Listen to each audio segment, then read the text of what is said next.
Winter has brought, well, some cold weather, which isn't great for many of us, but it is very good for some, like ice wine harvesters. Great to be back at Pilitary again this morning to kind of break down how the ice harvest went. Somebody knows a thing or two about that is the director of viticulture, Jamie Slingerland. Yes. Get it? Yes. We've done these interviews like how many times, and I've still working on the last name, but great to see you again, Jamie. Thank you. Yeah, you were watching the temperatures very closely, I'm assuming, the past couple of weeks? We follow the weather network, and it gives you an hour by hour, and we have remote thermometers out there so we can tell what temperature it is. And although -8 is the minimum to go out into, we try and go to -10 to -12. Okay, why -8? -8 is our appellation standard, so it has to get to that temperature so that when the grapes freeze and they're pressed, we produce ice wine. But sometimes there's a little bit of fluctuation in temperatures, so we like to get to -10 to -12, and that's our maximum period or temperature in which we get more juice and better quality. We harvested on, we say we, like I was there, on Monday night. What was the temperature? Well, it started off at -9, and then it moved into -15 by the early morning. Can it get too cold? Yes. If it gets to -16 or somewhere thereabouts, we have to press the grapes 4 or 5 times. We only want to really press them 2 or 3 times. And when it gets really cold like that, nothing comes out of the grapes when we press them. Now, the way that you're harvesting these ice wine grapes has changed, because you actually used to do it by hand. Yeah. People out in the cold, like picking these wines, grapes off the... 80 to 100 people on their knees. Goodness. With boxes underneath. How did you get people to do that? Well, we paid them basically double wages. Really? And a lot of people in the wintertime back then, there was more people available. Yeah. They were laid off or they were looking for a few extra dollars. We had a lot of university students. But now you have the harvester. Oh, the harvester's a godsend. How warm was it in the harvester? A harvester, you know, Are you in there in a t-shirt? Yeah, no. I can get up to about 10 degrees Celsius inside the harvester, and that's a lot better than -15 and the wind outside. Because the wind was 40 to 60 km. Really? So that doesn't even the temperature doesn't even factor in the wind chill. That's right. How's the crop looking this year? We had a very large crop, or a lot of tons per acre. Right. So it was a smaller harvest because of COVID, because of international buyers are not coming to Canada as tourists. But per vine, per acre, we got really good tonnage. Awesome. And so as of right now, so it's off, except this is pretty much the only row that's left. Yes. Right? But now the pressing is going on. Now right? the pressing. So let's take a break. We'll come back. We can actually see some of that activity to see how we kind of transform these grapes into ice wine. And we have to get into your connection with Brock University and the future winemakers. And we'll do that too when we come back to Pilitary Estates in Niagara-on-the-Lake. Ice wine harvested on Morning Live.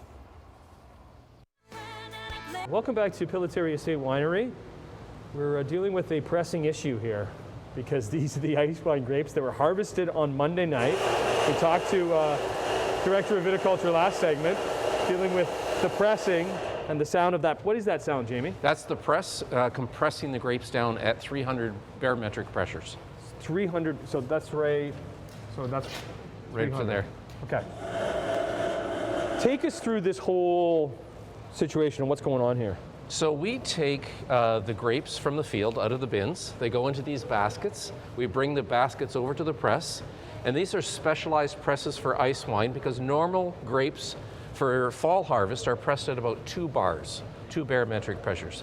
These in turn are high pressure presses. They go at about 300. And the grapes are frozen, so they extract very little juice. And you can hear that noise, that's the press slowly pushing down. If you were to put a regular grape in here in the fall time, this would press out in a matter of minutes. But because these are frozen, we only get tiny quantities out. That's the liquid gold that we're seeing at the bottom. Exactly. Is that the ice wine? Yes, it is. So see how it's just dripping, just very tiny amounts. So that's actually that's not booze yet though. This is just the juice. That's just the juice, yes.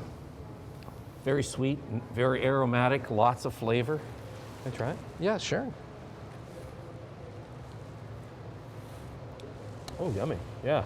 So then what's the next stage after this? Well, then this will go into the tanks. It'll be fermented with a specialized yeast because normal yeast will ferment too quickly and we need to ferment ice wine grapes or juice a lot slower, because the ferments will just take off like a rocket if we use a normal yeast. You've been doing, how many ice wine harvests have you gone through, Jamie? 34 ice wine harvests. 34. How many more you got in you? Well, it's a family business, so I guess I got to go at least another 6 years. But the reason I was getting to that is because you have a strong connection with Brock, right? Yes. And the future winemakers. Why is that important for you guys? Well, you know what, one of these days, some of these workers are going to be, or some of these students are going to be working for us. Yeah.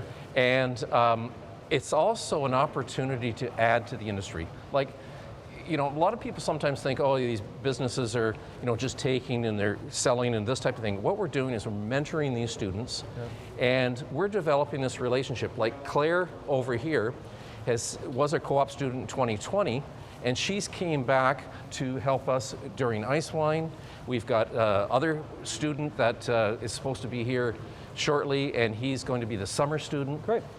So what we'll do is we'll take a break. Maybe we'll talk to Claire. Yeah. And see her experience here, and what her future. Well, I know she's still in school right now, but what she wants to be doing in the future of the next generation of winemakers. Yeah. Which is important. We come back to Pillitteri Estate Winery on Morning Live. Morning. Welcome back to Pillitteri Estate Winery. So last segment we saw the pressing happening. All of these are ice wine grapes that have been pressed once, but are going to be pressed again. Happy to be joined by Claire. Hello, Claire. Hello. So Claire is a student at Brock University. Covey? Covey. Okay. Yep. What's it stand for? Cool Climate, Enology, and Viticulture Institute. So with that, there's lots of different programs. I'm in the degree program, so it's a 4-year Bachelor of Science in Enology and Viticulture, which is basically science of winemaking and grape growing. Cool. Then there's also some certificate programs, some continuing education classes. There's lots going on. You have a connection to Pillitteri because you were here last year as a co-op student. Yes. Going through the ice wine harvest. Yeah. Okay, so what is it about ice wine that you enjoy, or seeing the process of it? It's so unique to Canada. You know, it's one of the few countries that can kind of continue to do it. We're, you know, fortunate enough with the cold, if you will. Yeah. It's not my favorite thing about Canada, but it's good for this. Yeah. And it was just kind of a unique opportunity. With COVID, of course, everything kind of changed, and you know, there was only certain places you could travel to, and I figured why not stay local and get this experience kind of under my belt, if you will. So do you know, will these grapes get pressed again? They will, yeah. So these ones have undergone their first pressing, which is, as you can see, they're kind of a little wrinkled. They're not as plump as they would be. First pressing is where you're going to get the highest concentration of your sugars, which is going to permit you to make ice wine. And then the second, the third, maybe pressings will, depending on their sugar levels, go into a late harvest product, which is still a dessert wine, just not as much sugar, so it can't garner that ice wine classification, if you will. So you're in school right now? Correct, yep. So this is your last year? Last year, yeah. So what, I don't know, I'm playing dad here. What are you going to do when you're done?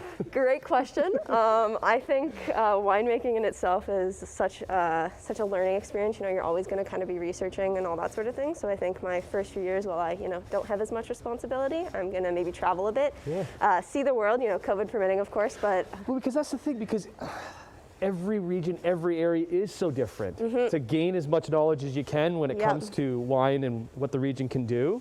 Yeah, I don't know. every winery even whether it's, you know, Pillitteri or someone down the street, they're going to do things differently. Not everyone's going to do ice wine. So kind of any experience is good experience. So I'm hoping to do some traveling next year, maybe do, you know, 2 harvests in 1 year, switch from Northern Hemisphere, Southern Hemisphere, see where the world takes me. What do you love about grapes, though? It's not to love. Yeah. I mean, they give you wine, they can do so much. There's so many different styles, whether, you know, comparing 2 different white wine grapes, 2 different red wine grapes, you know, it's going to give you lots of different things, and kind of the possibilities are endless. You can take the same grapes and make ice wine, but then you can, you know, make a award-winning table wine out of them. So it's pretty cool, pretty unique. Yeah. Hey, best of luck. Thank you so much. Thanks for the chat. I know. Because you're back here, everybody's excited to see you because you were here before. Because Pillitteri is pretty special. It's a pretty special place because the connection they have to the Olympics and their Olympic wine. And we'll do some tasting and even some pairing and maybe some ice wine cocktails when we return on Morning Live. Morning long, we've been seeing the process of ice wine. We started in the vineyard with the actual grapes. We saw them getting pressed. We saw them in the bins waiting for their second pressing. And then we fast forward a bunch of stuff and it ends up in the bottle. And this is a special bottle because we are just a few short weeks away from the Olympic Games, and Pelletieri Estate Winery is the official, let me get the proper phrasing of this, because I know you have to get this all right. Here with Jeff from Pelletieri. You guys are We're the official wine partner of the Canadian Olympic team. Boom, that's it. So yeah. That's what I was going for. And we produce the Team Canada wine collection. So the Vidalia ice wine is a very integral part of that. Yeah, good to see you, man. How you Yeah, doing? I'm pretty good. Yeah, Yeah, nice. getting excited for watching our athletes compete. Nice And- nice toque, eh? Yeah.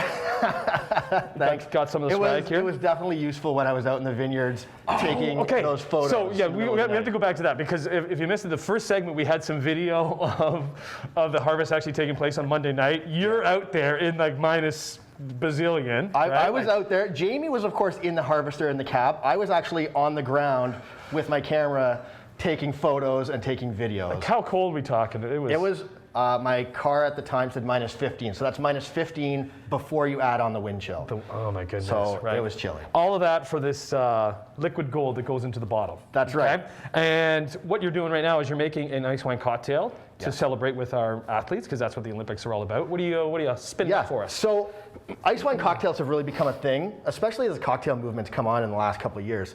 So we've been making ice wine cocktails a lot of different ways, and this one is a great ice wine cocktail to enjoy while you're watching our athletes compete. Cool. So this is going to be a green apple vodka martini with Vidalia ice wine. Let's do it. What's going in there? So we're putting some some vodka in there. The vodka. Okay. I We're guess just you going could to- do gin. You could too do if you gin, wanted and normally to, I right? do use gin, but for this one you want to use vodka because you want something neutral Gotcha. to not compete with the green apple.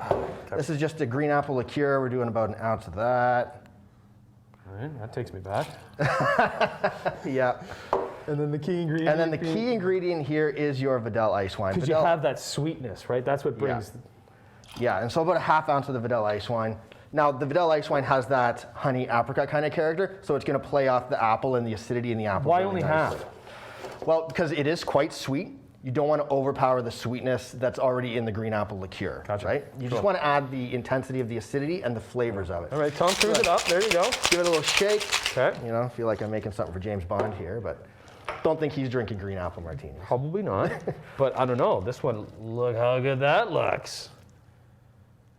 Nice. So are you always coming up with new cocktail ideas? You know, we're constantly coming up with new cocktail ideas. We have our Barrelhead restaurant, and one of the signatures of it is our ice wine cocktail program. Right. So we're always adding ice wine cocktails to that. And then, of course, you garnish it with Some green apple. some green apple. And there you go. Awesome. Let me pull this down. Let me try this.